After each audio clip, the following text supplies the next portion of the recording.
Yo, what's going on to the Gambling Game, man? Welcome in. It's another edition of Cashed It with Chris, the NBA betting show slash podcast where we break down some of these games off the early mode to see if we can find some value, bring you guys some analysis, some stats, some eye test stuff, and see if we can cash some tickets, man. I am Chris, host of the podcast, and today is December 21st. Crazy to think that we're already at December 21st. Christmas is right around the corner. Hit the like button for me if you guys can on your way in, and let's get into it. So, real quick, as always, just a recap of yesterday. Yesterday, official play was the Memphis Grizzlies. I gave it out on the show, gave it out for my Bet US best play of the day, and Grizzlies lay a dud on the road. Jamal Murray wasn't in. I thought that would help us. Offensively, Denver can be kind of limited without him and Michael Porter Jr., but Memphis just doesn't show up. They've continued to not show up on the road this season. I think they're just 3-8-1 in away games, so it doesn't matter that Jared Jackson Jr. comes back. He typically gets into foul trouble in those games. So big loser yesterday. That's back-to-back losing days because the day before I came on and gave out a total as my best bet. Not on the show. I don't think I gave it official play on the show on Monday, but back-to-back losing days. First time in quite a while. So not big losing days, just 1 unit losing days, back-to-back days, because I did give out. That was the only play I gave out yesterday on the morning show. Also really like Mike Conley assists. He finishes on the hook at 7. Jordan Clarkson has a big assist night. Lloyd Marketing has a big one-on-one night individually. Just didn't need a bunch of passes. Detroit defense looked terrible. If you played the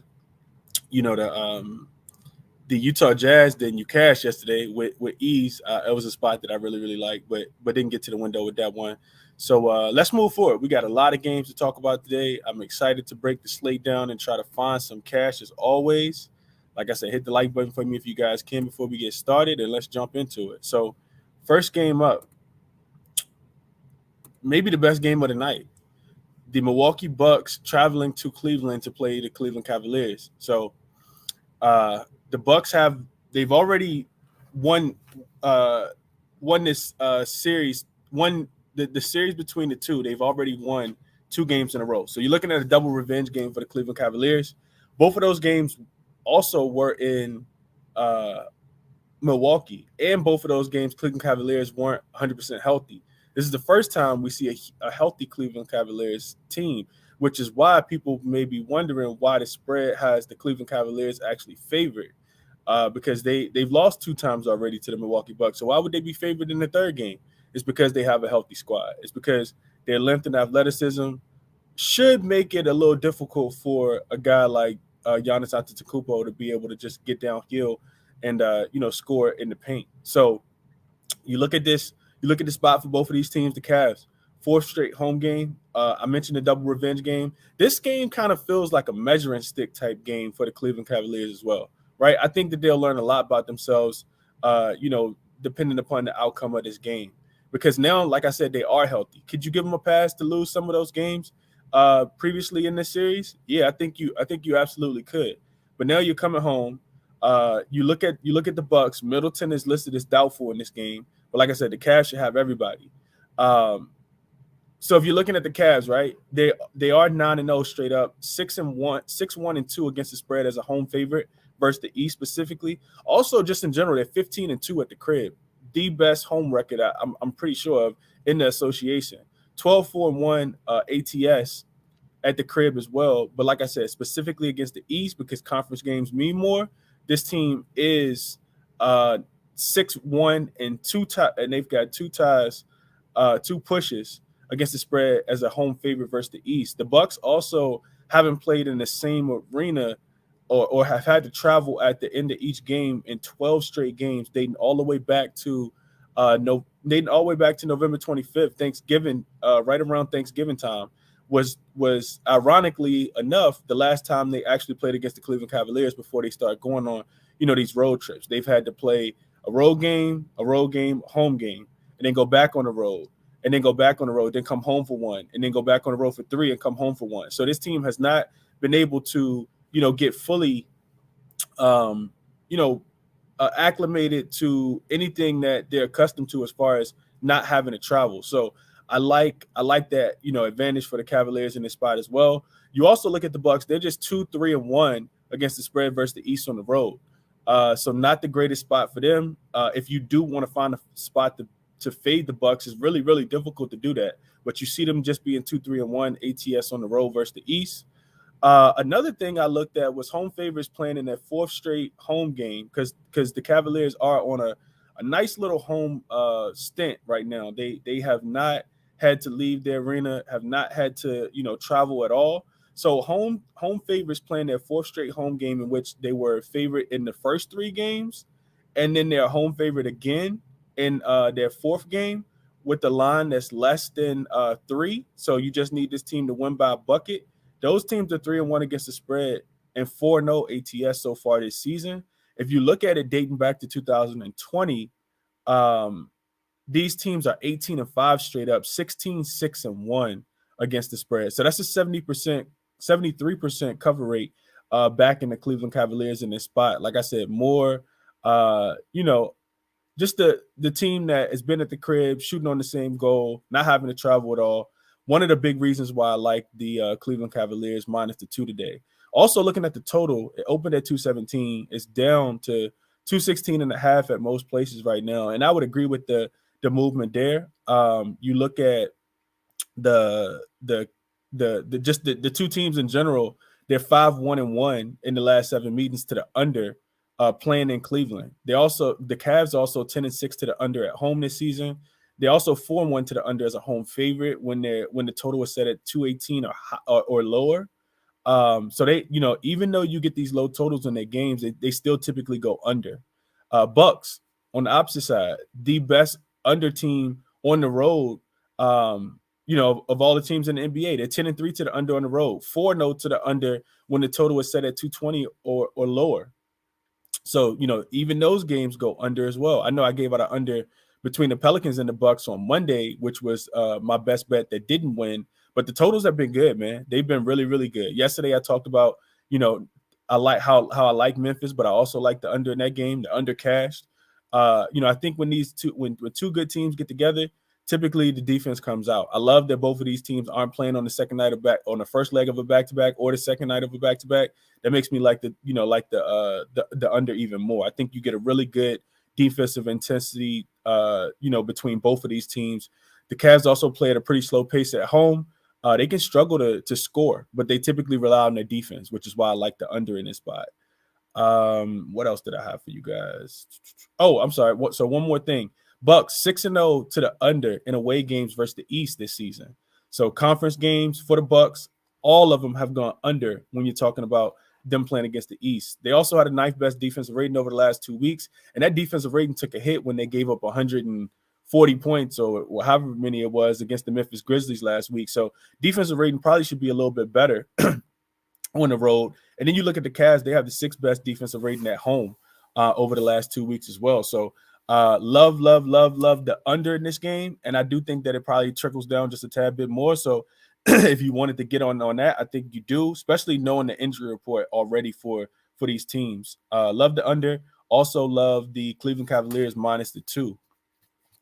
Moving on to the next game, I want to talk just a tad bit about this Pistons and the 76ers game. Not a game that I'm extremely interested in, but you look at this, you look at the 76ers team, and I think I'll just bookmark that for a second and say this. A lot of the times when you're looking at these point spreads, especially if you get these teams in real bad travel situations. So for Detroit, this is a second game of a back-to-back, a home road back-to-back at that. And of course, they got beat up last night pretty badly against the Utah Jazz. You're gonna get the line is everything is kind of baked into the line already. So the travel spot's already in there. Philadelphia has played 6 straight games at home. That's already baked in there. So you're literally asked to take the dog. Like the book's like, you want to take the dog? Well, we'll give you 11.5 points, or you're gonna lay 11.5 and get a backdoor cover against this team that may not care about covering the spread and just winning the game, which is why dogs can be so profitable. We saw last night with the Washington Wizards. They were catching 7 points, and nobody wanted to back them because they had already lost 10 games in a row. So you don't necessarily want to back an away team on a fourth game of a 7-game road trip. But they come out and they win the game outright, not just covered, but they win the game outright. So dogs, I think, are at a premium. I think not at a premium. I think dogs are barking today, and I think the dogs cover some of these big numbers. So just wanted to kind of say that from the beginning. So looking at this Pistons team, like I said, so looking at the Pistons, they're 4-2 ATS traveling from home to road, and they've had 3 straight covers. So after losing a game at home, typically they do lose at home, but typically traveling from home to road, they're 4-2 against the spread. They also want to know ATS in this spot on the second night of a back-to-back as well, with the cover versus the Bucks when they were getting 11.5 points as well back on Halloween. Of course, they had Cade in that game. They don't have Cade today, of course. Cade is out with season-ending shin surgery. But this team does still play hard. They typically score less points on the road. They typically play better defense on the road as well. I mentioned it yesterday. They ranked 29th defensively at home, but defensively on the road, for whatever reason, because we're learning as we get more information, we're learning about these teams and the environments that they play in. They play better defense on the road, and maybe it's because the other teams just kind of overlook them, and they not really looking to score, but kind of sleepwalking through the game. For whatever reason, those games go under, right? So Pistons also 3-1-1 playing on the third game in 4 nights. One of the best teams in the league, in playing in that spot. 3-1-1, that's profitable. 4-2 when traveling from home to road, that's profitable. Also 5-2 against the spread as an away dog when the line is 11 or more, right? So like I said, you get them at 11.5 point favorites. 5-2 is profitable. And within that 5-2, they're also 4-0 in their last 4 straight covers as an 11-point dog or more. So if they bring the scrappiness, they could definitely keep this game. I wouldn't say keep it close, but winning by 12 is a lot to ask for when you're putting that on Philly. On the opposite side, for Philly, not a spot you really want to fade them in. This is their 6th straight home game. They're 2-1 against the spread and straight up as a home favorite when they're laying 10.5 points or more. 11-1 ATS at the crib in their last 12. So, asked to cover these big numbers. They have already. But, at the crib the other day, they were also, laying 7 points. And Toronto took them to overtime. So really just a motivation spot. Is Philly going to be motivated to play Detroit? They don't have another game coming up, the day after. They get a few days off. I don't think they play again until Christmas. So not a real look ahead spot at all.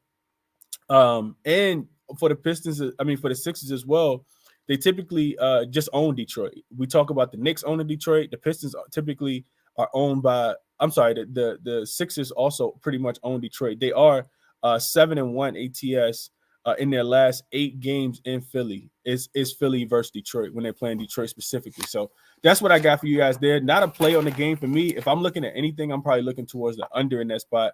I think, maybe a team total under for Detroit. Philly offense has been, I feel like, price kind of lower than what they should be expected to, and they've been kind of flying over the total. So what I've seen in these games is that Philly may come out slow. They may overlook the team, but somehow they still always go over their point total. Whether it's overtime, whether it's not overtime, they typically go over their point total. So that's what I got for you guys in that one. Let me check the chat real quick because I see the chat going crazy, man. Morning, KC. Man, I'm cold. I'm so cold in the NBA so far. What up, LJ? JR Sports, Sean, Frankie. Let's keep it going for sure. Durham saved the night, last night. Yeah, a lot of people was on Durham double, his rebounds, his points. They definitely all cash last night for sure. What up, Ayo? Justin, good morning. Brian, good morning. He said tonight I like the Magic money line, the Pacers spread so far. I stepped on Cavs -120 last night. Nothing wrong with taking the money line, Justin. Stay away from the spread. These games are going to be tight for sure. Most of the time, they're going to be tight. One bet to make tonight, Mitchell over 26.5 points. Good morning, Ant. Good morning, Derek. Shout out to Detroit. LJ, Bucks first quarter, 4-1 last 5 straight up in the first quarter. Okay. Cavs as a home favorite, they typically tough in the first quarter too, though. Not talking you off of yours, LJ. They tough at home, man. Derek said this is a great slate, though. I can guarantee we cash. Absolutely, we definitely getting some cash. LJ said Orlando 0-3 ATS as a favorite, but they have 7 wins against the spread. Can I trust the Rockets tonight? I would not. Excuse me. I would not be trusting the Rockets tonight. I know them your boys, LJ, but I wouldn't be trusting them boys tonight. Markel says 76ers first quarter. I know that cash for you the other day, Markel. They look good in that spot. Chris, you and your stats, Bucks are winning. Oh man, it's not. This is definitely not a stat play, Leslie. This definitely not a stat play. I like to have numbers to back the plays that I'm on, but it's not a stat play. Orlando averaged 116 points last 5 games. Yeah, Orlando, their offense has picked up a lot, man. They have absolutely picked up a lot. Saw it twice against the Boston Celtics, and they went to Atlanta on the second night of a back-to-back and was able to score in that game as well. Banchero points anyone? I feel like you perfect bounce back spot for him as well. What up to my guy Courtney? What did Munga ask? He said, let me get back to capping the games, man. Y'all going crazy in the chat. I appreciate y'all. Hit the like button for me if you guys can. Knicks are definitely a wagon right now. Absolutely smacked the Golden State Warriors up last night. Warriors ended up pulling the starters early in the fourth because they played the Brooklyn Nets today. Don't have a lot on that game, but let's get back into capping these games, man. So, or at least sharing this information with you guys that I have. So that's what I have for you guys as far as the Pistons and the 76ers. The next game was the Pacers and the Celtics. So Celtics in this one, I saw the spread open at 10. It's come down to 9.5 already. The total in this one opened at 231. It's up to 232. If you guys are watching, you guys will see that the total has gone up a point already. Another game where you get a pretty large spread, and the books are like, "Hey, do you want to take, like, what are we doing with this? Do you want to take the Pacers to cover, or do you want to take the Celtics in the bounce back spot? Even though they've been really, really bad recently, home or road, trying to get everybody acclimated. Just got Robert Williams back, just got Al Horford back, right? So the books are almost daring you to take the points with the Pacers. Pacers are just 3-7 last 10, 4-6 against the spread last 10 as well. They have been kind of feisty as an away dog, catching 10 points or more this season. They're 2-1 against the spread, losing those games by average of 1 point. And 2 of those games they won outright, which is crazy. They were catching 10 or more against the Brooklyn Nets one time this season, and against the Golden State Warriors, a healthy Golden State Warriors. They were only missing Wiggins in that game. That was the game that Nembhard went crazy on the second night of a back-to-back as well. 4 straight covers as away dogs. I'm talking about the Pacers. Away dogs, they function well in this spot. 4 straight covers against the East. Those came against the Cleveland Cavaliers in Cleveland, which is a pretty difficult place to win in. They covered in Brooklyn against the Nets twice, and they covered against the Wizards, and that doesn't mean too much. But you got to cover against the Wizards back when the Wizards were actually balling too. Didn't have all the injuries. You look at the Celtics. This is their 3rd straight home game. Potential get right spot for them. We know they have the ability. They have the players to to blow anybody out at any time. I think Tatum is listed as questionable in this one. He missed the game on Sunday, of course, due to personal reasons. Never figured out what that was. So 3rd straight home game, back-to-back losses to Orlando. I kind of mentioned that already. This Celtics team is 0-4-1 against the spread their last 5 games. So looking at the numbers that I just gave you guys, 4 straight covers for the Pacers as an away dog versus the East specifically, and you look at the Celtics being 0-4-1 ATS last 5 games overall, right? That's before they came home and were on the West Coast trip. And that the numbers say you take the Pacers in this spot. I know somebody put it in the chat already. I didn't take it, but I'm just, like I said, I'm sharing numbers. They are just 2-3. The Celtics are 2-3 against the spread as a home favorite, laying 10 points or more. And just real quick on the total. Like I said, we talked about it going. I talked about it going up a point already. Celtics are 4-1 to the over as a home favorite when they're laying 10 points or more, and they're 9-2 to the over as a home favorite versus the East specifically. So they're scoring a lot of points when they're playing against the Eastern Conference team. So just wanted to get that out there real quick as well. Just one more game I wanted to go over. I still got some work to do on some of these later games, but I did want to touch on this Hawks in the Bulls game, right? So the Bulls will be traveling from Miami. Yesterday they got a win, needed a win bad. Jimmy Butler sit out in that game. Kyle Lowry was also out in that game. But the Bulls got a much needed win after, giving up 150 points to the Minnesota Timberwolves on Sunday. Still a lot of dysfunction within that locker room, so I probably wouldn't be betting on them. I don't care what, how much of a number I'm getting, and I feel like you're getting a good number. This line opened at 7. It's down to 6.5. The total in this one 233.5, with the books telling you that it's going to be points projected. We know Atlanta got a win the other day against Orlando on the second night of a back-to-back. For Orlando, it was traveling from Boston to Atlanta. Atlanta also got the guys back. Collins came back. DeJounte Murray also came back. Trae Young went absolutely crazy in that game. I think he finished with 37 points and 13 assists or something like that. So, it got the guys back together. But now they're laying, like I said, 6.5 at the crib. So the Hawks, they have this is their second home game. I talked about them, beating Orlando on Monday, but they didn't cover in that game. Even though the Orlando Magic were on the second night of a back-to-back with travel, right? The Hawks are also just 4-7-1 as a home favorite this year. They don't cover spreads when they're at the crib. They're 1-4-1 against the spread when asked to win by 5 points or more. So now you get them, you get them at 6.5. You get the Bulls at 6.5. Like I said, it's kind of a dog day, man. It's really, I think, a dog day. They've also failed to cover their last three against the spread. Their last 3 ATS margins versus a team that they previously beat this season. So revenge game for the Chicago Bulls. We know that if you guys were watching that game, I think it was last Sunday, not this Sunday that just passed, Sunday before, AJ Griffin hit the game winner with less than a half second left. Got the little tip in at the buzzer to beat this team. So in theory, it should be a bounce back spot for the Chicago Bulls, even on the second night of a back-to-back. The Hawks are also 0-5 against the spread versus teams with a losing record in their last 5 home games. So typically they don't play well. They play up the competition, but also play down the competition as well.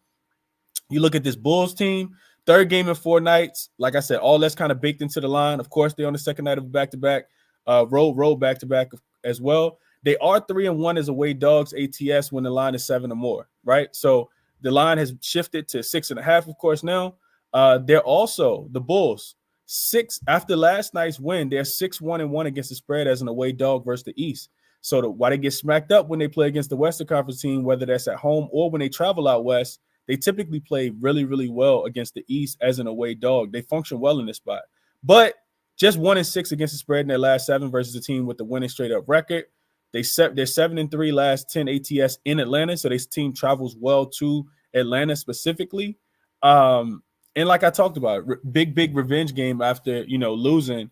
And anytime you got all that turmoil going on in the locker room, players blaming Zach LaVine, coaches potentially getting traded, coaches potentially getting fired, teammates potentially getting traded. It is a spot where you kind of want to, you want to prove your worth. Just in case it's you that ends up on the block. So I can see Chicago still coming out here and fighting hard through this one, man. I definitely can see it. Real quick before I get out of here, because I am at the 24-minute mark. If you guys have made it this far, I appreciate you. Hit the like button for me. Subscribe to the videos if you guys haven't already as well. Warriors versus the Nets. So I don't see an official line for this one. As far as the total, I do see a line. I don't see a total at all for this one. Of course, this show is done early, so you don't have all the lines all the time. Now I do see one. So the spread has moved to 12. When I was looking at it about 15 minutes before the show this morning, I didn't see a line. Total at 223.5. So what the books are telling you is that they don't expect the Golden State Warriors to score a lot of points, and they expect the Brooklyn Nets to win the game going away. This is the back-to-back for the Golden State Warriors. Short travel from MSG to Barclays. But this is another tough one, right? For the Golden State Warriors, they went to Toronto and absolutely smacked Toronto up. But then they come back to New York, which the Knicks have been playing well, right? We've been talking about that. Knicks the hottest team in the NBA right now. And they get obliterated last night, 134 to 92 or something like that. They lose the game by 30. Shout out to everybody who took that. I talked about that as well. I wasn't official on it, but somebody tweeted it to me and said they had the Knicks plus 31 plus 31 last night. I think it was like plus 3,300. That cash too. This is another game where the Knicks they don't typically cover at the crib, man. This team is 5-9-1 against the spread at home. And I know that they're not covering these big numbers. I don't know what that number is, but as hot as they are 9-1 straight up. First game back home after beating Detroit on Sunday. They're the more rested team, but I'm not laying 12 with the Brooklyn Nets at home. Just not something that I'm doing, man. A lot of more games to get into. I'm definitely, got some thoughts and opinions on the Orlando Magic and the Houston Rockets game. Also, really, really fishy line in that Toronto and the New York Knicks game. Knicks have been on fire. Toronto continuously loses games over and over again. They haven't won a game in quite a while. So why is the line only, Knicks -1, -1.5? So definitely want to talk about that one as well. So tune back in with me, 5:15 Eastern time. I have official plays that I'm giving out. So far, what I have in my bet slip, not placed yet, is the Bucks. I'm sorry, the Cleveland Cavaliers. You take the money line, you take the -2, and the under 216.5 is what I see the number at, the best number I see as far as the under in that game. And like I said, I think some dogs cover today, man. Not official on any of them yet. It's too early, and the manipulation of the injury report definitely influences these lines and the totals. But I think some dogs cover today based on what I've shared with you guys already. Also, the Lakers play the Kings tonight. That spread is moved from 5.5 to 6 in favor of the Kings. Portland, revenge game against OKC in OKC. That line is 4. Shai Gilgeous-Alexander gamed them the other day, so it's going to be interesting to see if they can come back from that. Charlotte, big win the other day in Sacramento. Now they get a healthy Clippers team tonight as well. So, want to make sure PG and Kawhi are in for this one, but they should be. So yeah, nice little nice slate today. Best of luck to you guys. As always, I finish the show with this, man. None of this is financial consultation. It's theory, it's logic, SDQLs, trends, eye tests, all that good stuff, man. Bet with your head, not over it. Best of luck to you guys today. Also, before we get out of here, check out the podcast, man. I always say check out the podcast. It's available every Monday, Wednesday, and Friday. So as soon as I get done with this, I'm typically, uploading it, to the podcast. So it's always available within 10 minutes of the show ending. So if you tuned in late, you don't have time to watch on YouTube, subscribe to the podcast, man. Leave me a good review over there as well. Appreciate you guys for rocking with me as always. Hopefully the information that I presented is helpful. Best of luck to you guys. Until we meet again, 5:15 Eastern time as always for the Crispy Captain Show, man. Best of luck to you guys today.